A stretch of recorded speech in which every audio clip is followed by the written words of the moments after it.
지난번에도 말씀드렸습니다마는 우리 하나님은 영이시기 때문에 보이지 않아서 그래 지금도 영원부터 영원까지 우리와 함께 계시며 또 특별히 하나님 백성들에게 우리 인류들에게 말씀을 하시는 하나님이시다 하는 것입니다. 하나님께서 어떻게 말씀하시느냐, 제일 정확한 것은 하나님이 주신 성경 말씀을 통해서 하나님이 우리에게 당신의 뜻과 계획을 알게 하고 또 이렇게 이제 교회를 통해서 설교를 통해서 또 하나님 말씀을 듣게 하십니다. 그런가 하면은 우리 삶 속에서 성령의 감동이 일어남으로 하나님의 뜻을 따라가게 하고, 그 다음에 또 이 땅에 일어나는 여러 가지 사건 사고를 통해서도 무언의 하나님 메시지가 우리에게 선포되고 있다 하는 것입니다. 오늘도 동일하신 하나님께서 이 요엘서 말씀을 통해서 여러분들에게, 우리 각자에게 말씀을 주고 계시니 하나님의 음성을 여러분 믿음으로 1대1로 받으시는 은혜가 있기를 예수 이름으로 축복합니다. 요엘이라는 이 선지자 이름, 요엘, 여호와는 하나님이시다, 그 말입니다. 단순한 것 같아도 우리 믿는 사람은 다 머리로는 압니다. 그러나 실제 삶은 하나님을 하나님으로 섬기지 않고 하나님을 하나님으로 모시지 않고 그냥 무시하고 살 때가 많아요. 그렇기 때문에 하나님의 요엘을 통해서 하나님은 어저께나 오늘이나 여호와는 하나님이시다. 죽은 자의 하나님이 아니고 산 자의 하나님이시며 그는 창조주가 되시고 지금도 역사를 주관하시고 생사화복을 주관하시고 심판도 구원도 하시는 살아계신 하나님이다. 요엘, 여호와는 하나님이다. 이 강력한 메시지를 우리에게 던지고 있음을 알 수가 있습니다. 이 요엘의 사역을 한 때가 언제인지 여기에서 본문에는 정확하게 나오지 않습니다. 단지 부두엘의 아들, 아버지 이름은 나옵니다만은 학자들이 성경을 깊이 연구한 그때 이 요엘이라는 선지자는 바로 이스라엘의 8대 왕 요아스 왕 때의 말씀을 증거한 선지자일 것이라고 보는 것이 대체적으로 일치하고 있습니다. 그 요아스 왕은 참 기구한 상황 가운데 왕이 됩니다. 무슨 이야기가 하니까 그 아버지 아시아의 어머니 되는 그가 바로 아달랴라고 북쪽 아주 악명 높은 아합과 이세벨의 딸이 이 유다 왕 요람과 결혼해가지고 그 사이에 태어난 아들이 아시아입니다. 이 아시아가 북쪽에 있는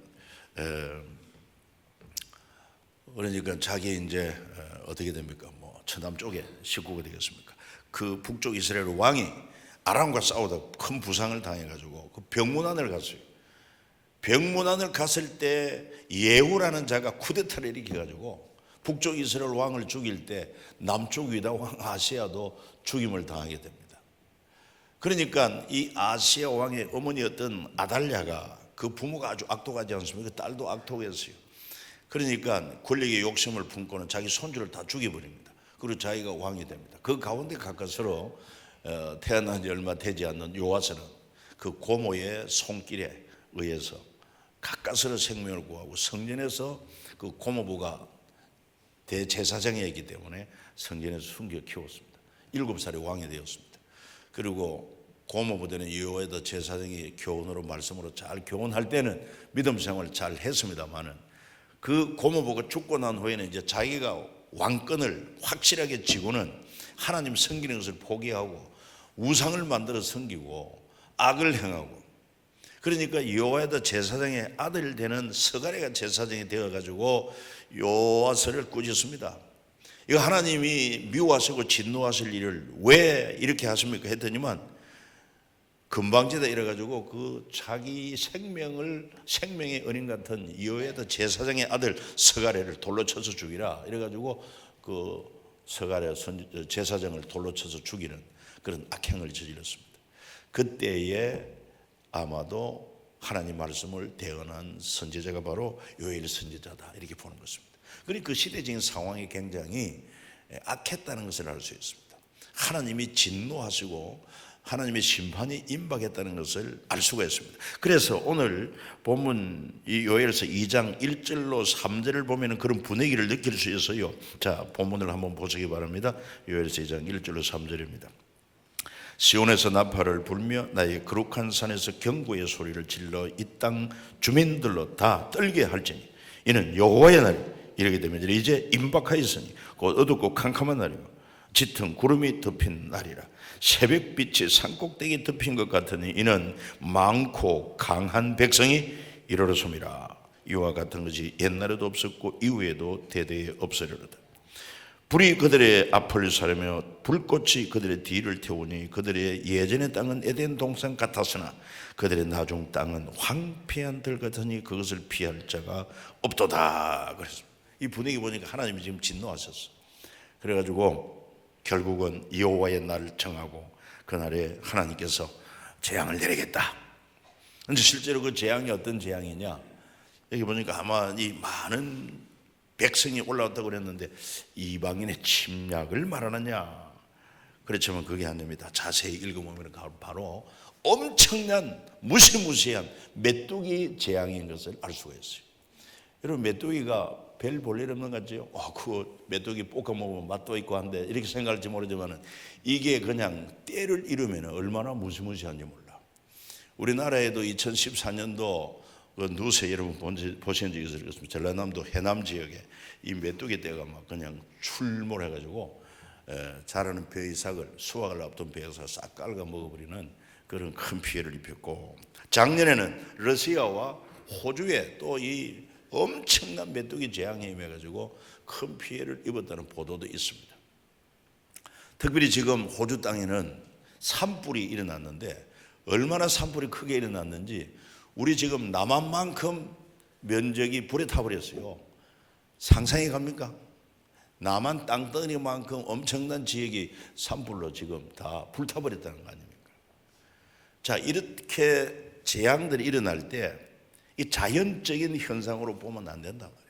세상 사람은 그렇게 볼지라도 우리는 역사를 주관하시는 분이, 인간의 생사복을 주관하시는 분이 하나님인 것을 알기 때문에 이런 사건, 이런 재난을 통해서 하나님은 우리에게 말씀을 주고 계신 것입니다. 바로 오늘 인간들이 하나님을 믿는다고 하면서도 하나님을 경외하지 않고 자기 정욕을 쫓아 살고, 소위 말해서 우리는 행복할 권리가 있다. 그리고 또 성적 지향을 인정해야 한다. 동성애도 인정하라, 동성혼도 인정하라. 이런 물결이 지금 세상에 일어나고 있지 않습니까? 호주도 2017년도에 이 동성혼 법이 합법화되었습니다. 동성혼이 뭡니까? 남자와 남자끼리 결혼 오케이, 여자와 여자끼리 결혼 오케이. 그러나 이것은 하나님의 창조 질서를 거슬리는 악행이요 가정한 일이라고 성경이 말하고 있습니다. 여러분 어떻게 생각합니까? 우리 나이 드신 분들이 자녀를 두고 있는데 어느 날 남자를 데려와서 아버지 며느리입니다 이러면 좋겠습니까? 또 딸이 여자를 데려와가지고 아버지 사위입니다 되겠습니까? 그런데 이것이 지금 세상에 이 합법화되어 가고 있다는 건 사실 아닙니까? 어쩌면은 저 호주가 저렇게 엄청난 땅에 불타버리는 것도 하나님의 진노가 아닌가, 우리 이걸 볼 수가 있어요. 깨달아야 됩니다. 우리나라도 예외가 아닙니다. 우리나라에도 이 정부가 들어서 가지고 헌법을 좀 바꿉시다 그랬습니다. 그 가운데 양성평등을 빼고 성평등으로 바꾸자고 그랬습니다. 그래서 결국은 개정이 안 되었습니다. 그런데 국회에서 그러면 성차별 금지법을 만들자, 여기에 대해서 또 많이 우리 기독교에서 반대하므로 그것도 무산되었습니다. 그러니까 이제는 국가인권위원회를 통해서 아예 그냥 정책적으로 모든 지방자치단체에서 조례를 바꾸라. 그래서 성평등 조례를 만드는 것입니다. 분명히 헌법에 양성평등이 있음에도 불구하고 그 아래 있는 하급기관들이 성평등이라는 조례를 만들어가지고, 성평등은 뭐냐? 성은 다 평등하다. 남성 여성 평등한 거 말할 것도 없고 성은 다양하다. 몇 가지는 되느냐? 뭐 50가지에서 70가지나 막 그냥 온갖 성이 다 나옵니다. 동성애도 역시 그 중에 하나고, 또 유아성애자도 그 중에 하나고, 뭐 또 심지어 아닌 게 아니라 인간이 짐승과 더불어서 성관계하는 것도 그 성적 취향이다. 인정해야 되고 차별해서는 안 된다. 죄라고 말하면 안 된다. 그 얘기 아닙니까? 이런 것을 조례로 정해가지고 이 완전히 하나님의 창조 질서를 무시하고 그 다음에 전통적인 바른 가치관을 무시하고 그래서 건강한 사회를 허물고 건강한 가정, 건강한 도덕을 허무는 이러한 행위가 하나님 보시기에 어떻게 합당하냐 이 말이죠. 살아계신 하나님이라면 어떻게 하나님이 그냥 보고 계시겠냐는 것입니다. 이 땅에 일어나는 여러 가지 재앙들이 어쩌면 하나님을 대적하는 우리의 죄악 때문이 아니겠습니까? 우리는 이런 현실을 알고 특별히 우리 크리스찬들은 깨어 있어야 할 줄로 믿습니다. 그래서 경기도가 성평등 조례를 만들 때 그전에도 반대했고 조례를 개정한 후에도 포기하지 않고 대규모 시위를 하고 지금도 서명운동을 해가지고 10만 명 넘으면 경기도 인원이 한 1,300만 되는데 거기에 몇 프로입니까? 뭐 10만 명 같으면은 정확한 프로테이지를 모르겠습니다만은 10만 명 이상 되면은 이 조례를 다시 재개의할 수 있는 법적 조건이 갖춰진다 그래가지고 서명운동해가지고 지금 10만 명은 넘었어요. 10만 명 가지고도 부족하니까 한 20만 명 서명운동을 하자 이렇게 하고 있는데 여러분들 혹시 그 서명 안 한 분이 있으면은 우리가 다음 주에도 한번 서명할 테니까 서명을 좀 해주면 좋겠습니다. 싸워야 됩니다. 이거를 용납해서는 안 됩니다. 그냥 뭐 우리가 이걸 모르고 관심 없으면은 조례가 통과되고 반대가 없으면 그냥 집행이 되고 이래 되면은 점점 그 법의 영향 아래 우리가 들어가게 되고 이 뭐 교회에서 동성애 이거는 죄악이다 이러면은 이 성차별법에 걸리게 되고 성평등법에 걸리게 돼 가지고 문제가 생기는 것입니다. 우리는 결코 용납해서는 안 됩니다. 가장 중요한 것은 성경의 진리니까 성경 말씀에 합당해야 되고 또 기독교 가치관에 합당해야 되지 그렇지 못한 것에 대해서는 아니다 반대할 수 있어야 되는 것입니다. 특별히 이제 금년 4월 15일 국회의원 선거할 때 우리가 좀 정신을 차리고 정말 어느 당의 정책이 기독교 가치관에 부합한지 그걸 봐야 돼. 여러분 뭐 같은 지연이다, 같은 지역의 사람이다, 고향 사람이다, 같은 학교 출신이다, 우리 친척이다 이따위 가치관 가져오는 하나님의 진리를 지킬 수가 없어요. 철저하게 하나님 중심, 말씀 중심 그 진리에 부합하는 그런 정책을 우리가 지지하고 이래야 되지. 그렇지 않으면은 법을 만드는 사람들이 다 그냥 악법을 만들어 버리면은 얼마나 우리가 고통을 겪어야 되는지 모릅니다. 깨어 기도할 수 있기를 예수 이름으로 부탁합니다. 정신을 차려야 된다. 정신을. 얼마나 지금 힘든지 몰라요. 저도 뭐 굉장히 바쁜데 이 성평등 조례 대책 지금 TFT 맡아가지고 내일도 또 가서 또 모여서 회의도 해야 되고 이 대책을 또 수립하고 해야 되는데 참 보통 성가신이 아닐 수가 없습니다. 자, 그렇다면 이처럼 사람은 모르는 것 같지만 하나님 살아계시고 하나님이 이 성경의 진리를 대적하고 하나님을 대적하는 이런 무리를 경고하고 있고 하나님이 심판하십니다. 그래도 깨닫지를 못하면 하나님께서요 이 세상 그냥 심판해 버립니다. 노아 때는 홍수로 다 심판해 버립니다. 하나님을 거역하고 불순종하고 하나님의 창조 목적에 합당하지 못하면 존재 가치가 없다는 것이 쓰레기에 같다는 것입니다. 미련 없이 그냥 홍수로 심판해 버립니다. 이 세상 마지막도 이렇게 계속 가다가 주께로 돌아오지 않으면 끝까지 고집하는 자는 불로 다 심판하겠다고 성경이 예언하고 있지 않습니까? 온전히 하나님께로 돌아오시기를 바랍니다. 그래서 오늘 요엘서를 통해서도 이런 시대에 우리 크리스찬들이 해야 할 일이 무엇이냐, 여호와는 정말 살아계신 하나님이라는 사실을 알고 그 하나님께로 돌아오라는 것입니다. 2장 12절 13절을 한번 읽어주시면 고맙겠습니다. 여호와의 말씀에 너희는 이제라도 금식하고 울며 통하고 마음을 다하여 내게로 돌아오라. 너희는 옷을 찢지 말고 마음을 찢고 너희 하나님 여호와께로 돌아올지어다. 그는 은혜로우시며 자비로우시며 노하기를 더디하시며 내가 거시사 뜻을 두렵게 재앙을 내리지 아니하시나니. 돌아오라고 말합니다. 그냥 돌아갑니다. 이 정도가 아니에요. 당자가 철저하게 자기의 비참함을 알고 그리고 온 마음으로 정말 나는 아버지 아들이라고 할 자격이 없습니다. 품꾼의 하나로 써주시면 촉하겠습니다. 이런 겸허한 마음으로 아버지께로 돌아오는 것입니다. 자기 자신을 오늘 말씀에 비추어 보아서 하나님 앞에 합당하지 못한 거 철저하게 회개하고 옷을 찢지 말고 말이야. 그 유대인들은 막 때로는 그 뭐라고 그럴까 간절한 표현으로 옷을 막 찢어서 겉옷을 막 찢고 이러면서 회개하고 통회하고 했습니다만 그 형식적으로 하지 말고 마음을 찢으라. 정말 마음에 통회하는 마음으로 애통하는 마음으로 금식하면서 회개하고 내게로 돌아오라. 구체적으로 돌아오는 방법은 회개와 더불어 잘못된 건 철저히 회개할 뿐만 아니라 어떻게 해야 됩니까? 돌아오라고 하는 것은 하나님께로 돌아가는 건데 하나님은 영이시기 때문에 하나님 어디로 어느 방향으로 돌아가야 돌아가겠습니까?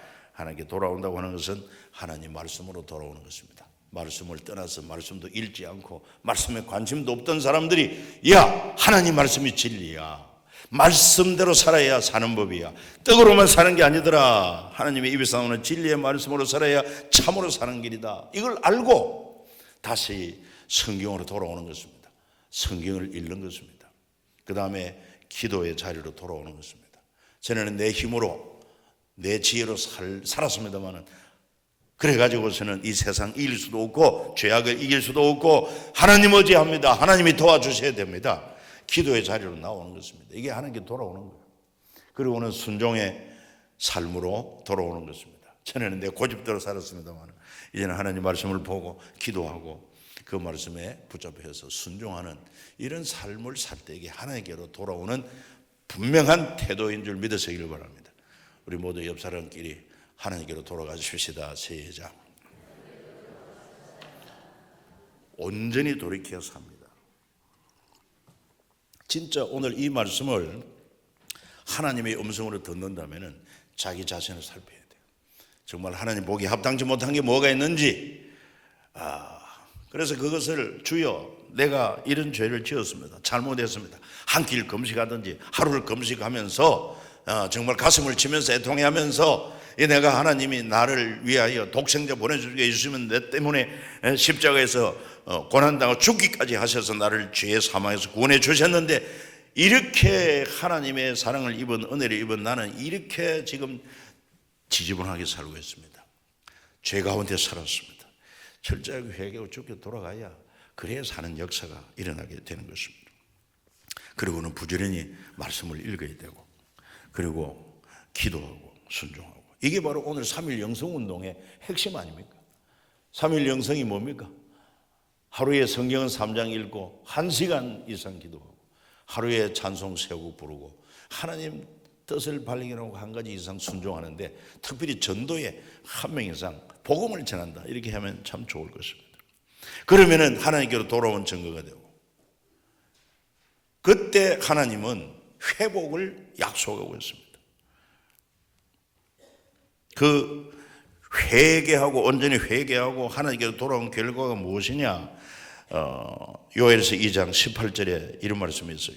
그때에 우리가 돌아오면 여호와께서 자기 땅을 극절히 사랑하실 그의 백성을 불쌍히 여기실 것이라. 19절 여호와께서 그들에게 응답하여 이르시기를 내가 너희에게 곡식과 새 포도주와 기름을 주리니 이전에는 메뚜기 재앙 때문에 완전히 그냥 다 소멸되어 버렸는데 이걸 하나님이 회복시켜 주는 거예요. 그래서 흡족하게 하시고 다시는 여러 나라들 가운데 욕을 당하지 않게 할 것이다. 대한민국이라고 하면은 어느 나라에게도 비방 듣지 않고 욕 듣지 않는 부러워하는 그런 나라로 하나님이 세워주시는 은혜가 있는 줄 믿으시기를 바랍니다. 오늘날 경제가 좋지 못합니다. 정말 이거는 현실적인 문제입니다. 정치를 잘못하고 있다. 소득주도 성장 문제가 있다. 많은 사람이 비판합니다. 그런데 우리는 한 가지 더 알아야 될 게 그 정치도 못하는 사람도 문제지만 더 문제는 오늘 우리들이 하나님의 백성된 우리들이 제대로 살지 못하니까 그 결과로 경제적인 불황이 왔다는 거예요. 동의하면 아멘 해보십시오. 그러면서 내 탓이요 이야기해 보십시오. 시작. 네 탓이 아니라 바로 내 탓이야. 나 때문에 문제는 이런 결과 초래 하나님을 섬기는 그분은 창조주인데 말이에요. 그분은 역사를 주관하는데 생사복을 주장하는데 그 하나님을 우리가 제대로 섬기지 못하고 그냥 세상과 적당하게 타협하고 적당하게 엔조이하고 하나님의 거룩성도 상실하고 말씀도 저버리고 이렇게 사니까 하나님이 우리에게 정신 차리라고 이런 경제적인 불황도 임하게 된 것이고 지금 우리 정치적으로도 특별히 뭐 미국, 소련, 중국, 일본 이 틈바구니에서 북한의 그런 위협 아래 아주 복잡하게 얽혀 있는 거 잘 알지 않습니까? 우리가 진짜 온전히 하나님께로 돌아가면은 경제 문제 회복되고 이런 여러 나라 가운데 여러분 욕을 당하지 않는 이런 은혜가 약속되어 있어요. 길이 여기에 있어요. 사는 길이 여기 있어요. 그리고 뿐만 아니라 우리를 괴롭히던 그 대적의 무리들 20절 보세요. 내가 북쪽 군대를 내게서 멀리 떠나게 메마르고 정박한 땅으로 쫓아내리니 그 앞에 부대는 동해로 그 뒤에 부대는 서해로 들어갈 것이다. 그러니까 그 요엘 당시에는 하나님 백성을 괴롭히던 게 뭐였습니까? 메뚜기 재앙이었다. 그 메뚜기 재앙을 군대 같은 메뚜기 재앙을 동해로 몰아넣고 서해로 몰아넣고 다 소멸시킬 것이다. 근데 오늘 우리를 괴롭히는 것도 뭐냐? 북한이 만만찮게 우리를 괴롭히는데 더 이상 우리를 괴롭히지 못하도록 하나님께서 그 세력을 흩어버림으로 말미암아 안정과 평화도 보장되는 줄 믿으시기를 바랍니다. 그 일이 우리는 정치가가 아니기 때문에 우리는 거기에 일선에 나가지 못하지만은 우리 한 사람 한 사람이 온전히 주께로 돌아오면은 주님이 역사를 주관하시는 주님이 그렇게 만들어 주신다는 약속 아닙니까? 그러면 얼마나 좋겠어요. 뿐만 아니라 물질적인 회복뿐만 아니라 영적인 회복, 영적인 복을 약속을 했습니다. 그게 바로 오늘 28절, 29절입니다. 똑같이 읽겠습니다. 그 후에 내가 내 영을 만민에게 부어주리니 너희 자녀들이 장래의 일을 말할 것이며 너희 늙은이는 꿈을 꾸며 너희 젊은이는 이성을 볼 것이며 그때 내가 또 내 영을 남종과 여종에게 부어줄 것이다 그랬어요. 하나님의 영을 우리 모든 믿는 자에게 그냥 막 폭포와 같이 강물과 같이 풍성하게 쏟아 부어주겠다는 약속입니다. 이 약속이 언제 역사 가운데 이루어졌느냐? 바로 사도행전 2장에 보면 오순절 성령 강림으로 이루어졌어요. 제자들이 예수님께 3년 동안 훈련을 받았습니다. 그리고 또 사명도 받았습니다. 너희는 가라 모든 족속을 제자 삼으라 세례를 주고 내가 너에게 분부한 모든 걸 가르쳐 지키게 할지어다. 어마어마한 그런 비전과 사명을 준 거예요. 주여 우리는 그저 갈릴리 호수에서 고기 잡던 어부입니다. 우리 좀 처지를 알고 사명을 주셔야죠. 그런 엄청난 사명을 우리에게 주시다니요. 그런데 주님은 보라 내가 너희와 함께 하겠다 그렇게 말씀을 하십니다. 그러면서 특별히 예수님이 뭐라고 말씀하셨어요? 자, 십자가에서 우리 죄를 해결하고 다시 죽은 지 사흘 만에 부활로 죽은 문제 해결하고 그리고는 부활을 증거하시고 드디어 이제 예수님이 성천하십니다. 500여 형제들이 모여서 예수님의 성천을 목도합니다. 근데 주님이 말씀하십니다. 너희는 예루살렘을 떠나지 말고 내 아버지께서 약속하신 성령을 기다리라. 요엘 선지자가 약속한 성령 부어주심을 기다리라. 요한은 물로 세례를 베푸었지만 너희는 맨날에 못되어 성령으로 충만한 세례를 받으리라. 할렐루야. 그래가지고 500여 명이 그 약속을 받았는데 그 중에 380명은 다 자기 사정이 바빠서 다 흩어지고 예루살렘을 떠나고 끝까지 그 약속을 붙들고 마가다락방에서 전혀 기도에 힘쓴 사람 120명에게 오순절이 임함에 위에서부터 성령이 임하는데 각 사람에게 불덩어리 같은 것이 각 사람에게 임하여 성령이 임한 것을 보여 알게 했다고 그랬습니다. 오늘날에도 오늘 이 시간에도 여러분 믿고 사모하는 저와 여러분들에게 이 성령이 각 사람에게 풍성히 임하기를 예수의 이름으로 축복합니다. 불로 임하시기를 축복합니다. 그때 불은 한 번만 보여주는데 왜? 진짜인가 아닌가 의심이 많기 때문에 확실하게 그들에게는 약속대로 불이 임했다. 하나님의 약속이 이루어졌다. 분명히 보여주었어요. 이제는 또다시 그런 불로 임할 필요가 없어요.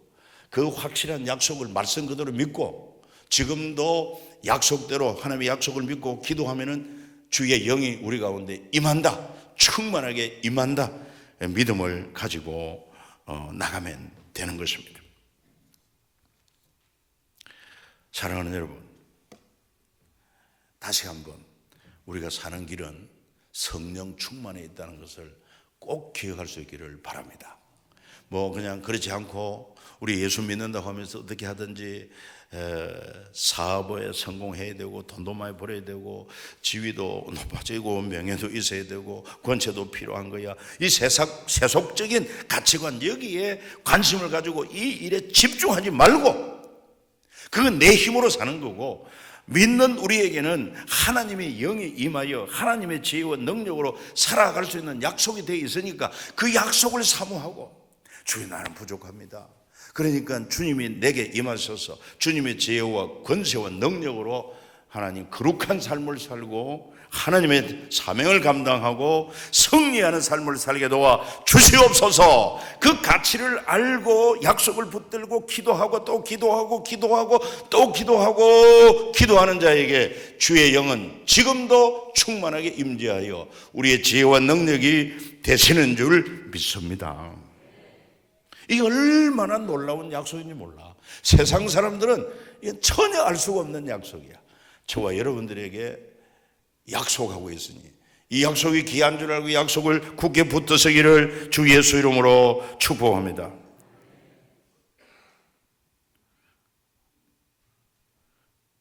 그 결과 우리 자녀들은 이제 막 장래일을 이야기합니다. 우리 자녀들, 여러분 자녀들 물어보세요. 너 앞으로 꿈이 뭐냐? 너 자라서 뭐 하고 싶으냐? 물어보면은 대체로 뭐라고 그래요? 몰라요. 중학생이 되어가지고도 너 장래 희망이 뭐냐? 없어요. 이 장래가 없어. 꿈이 없어. 그러나 하나님의 성령이 임하면은 아이들이라 할지라도 성령의 감동을 힘입어가지고 거룩한 꿈을 이야기하는 줄 믿으시길 바랍니다. 뭐 그냥 속된 말로 난 대통령이 되고 싶어요, 나는 장군이 되고 싶어요, 그런 정도가 아니라 하나님의 거룩한 뜻 안에서 나는요 우리 학교 우리 반 아이들을 전부 다 예수님께로 인도하고 싶습니다. 야, 얼마나 기특하겠어요. 하나님이 들으시면 얼마나 좋아하시겠습니까? 이런 역사가 어떻게 일어나느냐? 하나님의 영이 임할 때 아이들은 계속해서 장래 자기의 꿈을, 하나님이 기뻐하는 꿈을 이야기하는 그런 은혜가 임하게 되기를 예수 이름으로 축복합니다. 그렇기 때문에 우리 아이들 보고 꼭 좋은 학교 보내기 위해서 공부만 하라고 할 것이 아니라 그 아이들이 성령 충만하도록, 아이들이 성령 충만한 것이 정말 경쟁력이다. 요즘 학자들이 그래요. 2050년도에는 영성시대가 오는데 그때는 영성이 뛰어난 자가 성공한다고 그랬어요. 앞서간다고 그랬어요. 이미 영성시대가 지금부터 시작됐다고 말합니다. 그러니까 영성이 뭡니까? 하나님의 영을 인정할 줄 알고 그분을 모시고 그분과 함께 살아가는 것, 그게 얼마나 탁월한 영성이냐 이 말이에요. 그 다음에 노인들도 꿈을 꾼다고 그랬어요. 우리 노인 여러분 한번 돌아보십시오. 여러분 어떤 꿈이 있습니까? 아이고 나는요 온몸이 삭신이 다 아파요. 그리고 이제 나이도 많고요, 돈도 없고요, 아무것도 할 게 없어요. 이래서 해야 되겠습니까? 그러나 성령이 임하면은 노인들도 꿈을 꾸고 나는 우리 자손들이 다 예수 믿는 게 내 꿈입니다. 할렐루야. 그 꿈을 이루기 위해서 기도하고 또 기도하고 기도해서 그 가문을 갖다가 전부 다 예수 믿게 만드는 이런 위대한 꿈을 노인들도 꾸게 하는 것이 성령의 역사인 것입니다. 나이 드신 여러분들 꿈을 꾸시길 바랍니다. 하나님께서 왜 지금 이렇게 아직도 이 땅에 살도록 교회에 나오도록 하셨습니까? 자리만 채우는 것이 아니라 여러분들에게 성령이 임하셔서 거룩한 꿈을 가지고 성령을 의지하고 기도하면 여러분 기도를 들으시고 하나님이 역사하시려고, 여러분의 기도를 들으시려고 하나님이 지금도 교회에 나오시게 하신 줄 믿으시길 바랍니다. 그러니까 젊은이들만 의지할 게 없어요. 우리 어르신들도 꿈을 꾸어야 됩니다. 진짜 멋있는 분들은요 대단합니다. 그 김형석 교수 아십니까? 지금 100세가 된 줄 압니다. 그 아들들이 다 은퇴하고 75세, 80세 이래 되는 줄, 75세 됐다고 합니다. 그런데 그 아들들은 은퇴해가지고 지금 놀고 있는데 이 100세 넘은 이 김혁석 교수는 요즘 막 강연 다니고 책을 써가지고 유명해가지고 돈벌이가 상당히 괜찮다는 거죠. 그래가지고 75세 된 은퇴된 아들에게 용돈도 줍니다. 할렐루야. 100세가 돼가지고 그런 꿈을 이루어가지고 이렇게 멋지게 쓰임받아요. 도전을 받아야 되지 않겠습니까? 80대 노인이 아닙니다. 이 나이가 어때서 이렇게 하면서 성령을 의지하고 성령이 내게 임하기를 원하고 내게도 꿈을 꾸게 해 주시옵소서 기도하는 우리 어르신들 되기를 축복합니다. 젊은이들은 이상을 볼 것이라고 했습니다. 비전을 품는 것입니다. 요즘 젊은이들이 별로 꿈이 없어요. 나는요 백도 없고 나는 공부도 많이 못했고 나는 뭐 잘하는 것도 없고 그리고 뭐 직장도 시원찮고 별로 만족스러운 삶이 아닙니다. 이런 청년들이 많아요. 그러나 성령이 임하시면 다릅니다. 꿈을 꿉니다. 거룩한 꿈을 꿉니다. 자기의 부족한 걸 의지하지 않습니다. 이거 뭐 성령이 임하면은 남녀노소 빈부귀천 지식 유무 관계없이 사람이 일하는 것이 아니고 성령이 일함으로 위대한 일을 할 수 있다고 하는 것을 성경이 우리에게 말씀하고 있지를 않습니까? 사람이 일하는 것이 아니라 알고 보면 하나님이 일하신다 하는 사실입니다. 그래서 오늘 정말 우리에게도 간절하게 사모할 것이 바로 하나님의 영을 부어준다는 약속을 붙들고 그 약속이 이미 사도행전에서 이루어졌고 지금 누구든지 믿는 자는 구하면은 하나님의 영으로 충만할 수 있다는 확신을 가지고 여러분 이 일에 집중하여 우리 모두 하나님의 영으로 충만하게 되는 은혜가 임하기를 구주 예수 이름으로 축복합니다. 성령이 임하면 하나님이 일하시는데 그분이 일하면 능치 못함이 없습니다. 여러분들의 여러 가지 태산 같은 문제 해결하는 길도 여기에 있습니다. 스가랴 4장 6절에 이는 힘으로도 능으로도 하지 못하고 오직 나의 신으로 된다고 말씀을 했습니다. 그리고 태산 같은 문제를 향해서도 성경이 말합니다. 태산아 네가 무엇이냐? 하나님의 영에 사로잡힌 스룹바벨 앞에서는 평지가 될지어다. 여러분 태산 같은 문제가 있어도 하나님의 성에 사로잡히면 두려워하지 않습니다. 그 태산 같은 문제를 향해서 기도하고 명령할 수 있습니다. 산아 들려 바다에 던지어져라. 태산은 무너져 평지가 될지어다. 이게 얼마나 비현실적인 것 같습니까마는 하나님이 이 믿음을 기뻐하십니다. 네 믿음이 크다. 믿음대로 되라고 주님은 말씀하십니다. 제자들이 그렇지 않습니까? 그들은 참 무력한 존재였습니다만 예수님이 십자가에 죽거나 두려워서 다 마게다락 방에 숨었습니다만 오순절 성령이 임하니까 성령의 권능에 사로잡혀서 강하고 담대하고 그리고는 문을 열고 박차고 나가서 이 복음을 담대하게 전가합니다. 그랬더니만 뭐 3,000명이 회개하고 돌아오고 5,000명이 회개하고 돌아오고 그 다음 보니까 허다한 무리가 셀 수 없는 무리가 베드로의 설교를 듣고 돌아오는 것입니다. 베드로 원래 그런 사람이 아닙니다. 어떻게 그런 역사가 가능하느냐? 바로 성령의 역사인 줄 믿으시기를 바랍니다. 오늘 우리에게도 이게 얼마나 중요한지 몰라요. 오늘 우리 교회도 이 성령 충만이 얼마나 절실한지 모릅니다. 왜냐하면 우리 교회는 다음 세대 비전 2020이 있는데 2020년까지는 주여 우리가 다음 세대들 2020명의 복음을 전하고 그 재직이 2020명 되는 그런 비전을 우리가 선포해 왔습니다. 그 다음에 이제 비전센터 헌당도 해야 할 그런 사명을 가지고 있습니다. 누가 하랴? 이 현실적으로는 불가능해. 이런 생각이 우리에게 없잖아 있습니다.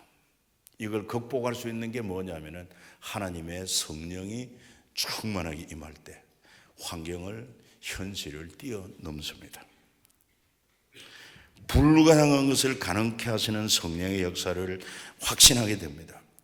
그래서 모두가 다 우리 자녀들 다음 세대부터 시작해서 우리 청년들 우리 청장년 모두가 다 안 된다 소리 하질 않습니다. 하나님의 영에 사로잡히면은 할 수 있거든요. 무슨 말이냐? 믿는 자에게 능치 못함이 없다. 내게 능력 주시는 자 주님 안에서 할 수 있습니다. 다 이런 믿음을 가지고 기도하고 나가니까 하나님의 성령이 역사하는 것입니다. 기적이 일어나는 것입니다. 그런데 오늘 우리 성도들 보면은 좀 염려에 사로잡혀 있습니다. 염려. 좀 지쳐 있습니다. 그게 어떻게 그게 가능하냐? 비전센터 헌당은 어떻게 감당할 것이냐? 대책이 없는 것처럼 생각하고 있습니다. 그러나 하나님은 이런 우리에게 성령 충만하기를 원하는 것입니다. 자기 행위를 살펴서 온전히 내게로 돌아오라. 말씀으로 돌아오라. 기도의 자리로 돌아오라.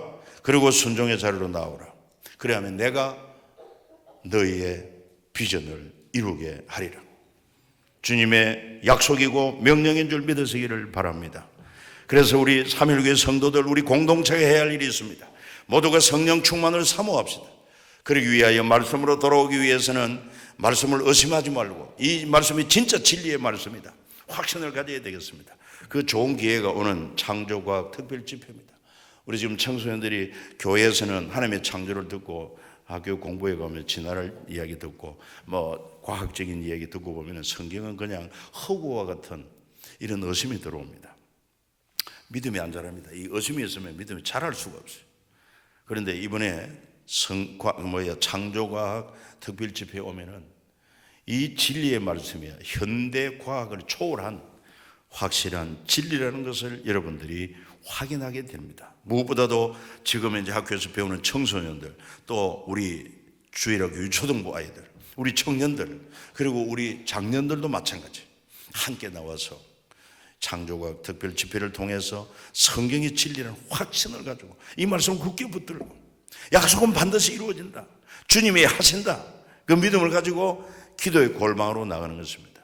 기도도 필요한 줄 알면서 기도 잘 못했잖아요. 그래서 이번에 3.1 영성 기도학교를 통해서 거기 들어오면은 해배도 좀 내고 그 코가 깨어가지고 아마 기도에 대한 말씀도 듣고 또 함께 통성으로 기도하고 이렇게 함으로 기도가 체질화되고 기도가 내 것으로 딱 붙들려지는 기도의 사람이 되어지는 기회가 마련되어 있습니다. 절대로 이런 일에 무관심하지 말고 여러분 이런 장으로 돌아오셔야 됩니다. 그리고 무엇보다도 가장 큰 책임은 목회자인 저에게 있다는 생각을 합니다. 특별히 이렇게 모두가 돌아오라고 하면서도 17절에 보니까 여호와를 섬기는 제사장들은 낭실의 제단 사이에 울며 이르기를 여호와여 주의 백성을 불쌍히 여기소서. 이렇게 제사장이 성전에서 하나님 앞에 간구해야 할 사명. 그때 주의 종으로부터 성령 충만할 때 그것이 성도들이 흘러내려가고 그래서 성령 충만한 교회가 된다는 이 꿈을 다시 붙들게 되었습니다. 저는 이런 생각이 많았습니다. 내가 지금 한 교회에서 38년 하고 지금 39년째 들어왔는데 나도 매너리즘에 좀 빠지고 이제 내 그릇은 이것밖에 안 되는 것 같아. 그리고 내 리더십의 한계도 여기까지인가 봐. 성도들이 이렇게 합시다 해도 움직이는 사람이 없고 따라오는 사람이 없은즉 그러니 빨리 내가 좀 조기 은퇴를 하고 좀 젊고 실력 있고 영성 있는 그 추진력 있는 젊은 후임자가 와서 다시 한번 의사하는 역사가 일어나야 우리 교회가 부흥이 된다. 그런 생각이 상당히 지배적이었습니다. 그래서 그런 사람을 하나님 만나게 해달라고 또 그런 사람을 만나보기도 했지만 아직까지 제대로 뜻이 이루어지지를 않았습니다. 하나님의 뜻대로 순종할 것입니다. 그러나 한 가지 제가 이번에 확신을 가진 것은 뭐냐? 사람이 문제가 아니다. 젊은 사람, 유능한 사람이 문제가 아니다. 오늘 네가 담임 목사인 네가 철저하게 하나님을 의지하고 더 주님을 깊이 기도함으로 성령의 충만함에 사로잡히면은 네가 하는 것이 아니라 사람이 하는 것이 아니라 내가 하느니라. 할렐루야. 하나님이 하신다는 그 약속을 다시 한번 붙들고 도전을 받게 된 것입니다. 정말 주님이 그렇게 역사할 줄로 믿습니다. 여러분의 삶에도 주님이 그렇게 역사하실 것입니다. 그래서 2020년도는 우리 모두가 성령 충만해서 주님의 역사가 기적의 역사가 체험되어지는 그런 복된 해가 되어지기를 예수 이름으로 축복합니다. 우리 같이 한번 오늘 말씀에 주여 그렇습니다. 머리로만 동의하지 말고 이제 내 삶이 구체적으로 철저하게 하나님의 사람으로, 성령에 충만한 성령의 사람으로, 그리고 말씀 따라 사는 말씀의 사람으로 온전히 주님 편에 세워지게 해주셔서 주의 영으로 부어진 바 되게 해 주옵소서. 내가 아니요 내 안에 계신 주님이 역사하는 그 일에 쓰임받는 그런 믿음의 사람이 되게 해 주시옵소서. 그래서 주의 뜻이 이루어 주의 영광이 저를 통하여 우리 교회를 통하여 나타나게 하여 주시옵소서. 같이 믿음으로 고백할 수 있기를 바랍니다.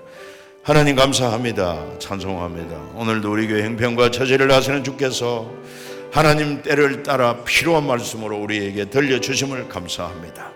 우리는 현실 앞에, 환경 앞에 자신의 한계를 느끼고 하나님 더 이상은 어찌할 수 없다고 우리를 포기하고 낙심자절도 합니다만은 하나님은 그렇지 않습니다. 하나님의 영에 사로잡히면은 사람은 도구에 불과하고 궁극적으로 하나님이 역사하신다는 것입니다.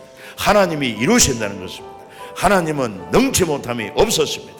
그래야 우리 교회 비전 2020도 이루어 주시고 또 우리 교회 비전센터 헌당도 이루어 가실 주님을 찬양합니다. 온전히 우리 온 성도 공동체가 하나님 회개하고 주께로 온전히 돌아오게 해주셔서 말씀으로 돌아오고 기도의 자리로 돌아오고 순종의 자리로 돌아오게 하여 주시옵소서.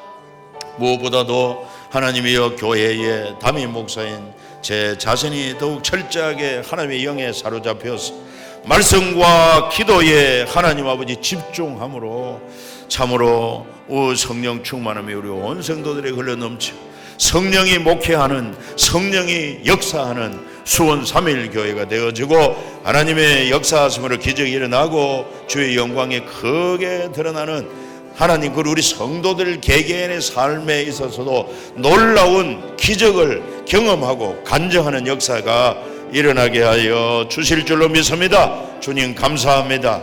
남의 이야기를 듣지 말고 나의 이야기로 나에게 주신 말씀으로 굳게 붙들고 우리 모두 함께 일어서게 하여 주옵소서. 주께로 돌아가게 하여 주옵소서. 주여 이 시간에도 우리에게 주의 영으로 충만하기를 원합니다. 얼마나 복된 약속인지 모릅니다. 이보다 더 귀한 게 없습니다. 밤낮 구하는 자에게 성령을 주시지 않겠느냐 말씀하셨사오니 하나님 우리 모두가 성령을 사모하고 성령을 충만히 임하기 위하여 늘 기도하며 나아가는 저희들 되게 하여 주옵소서.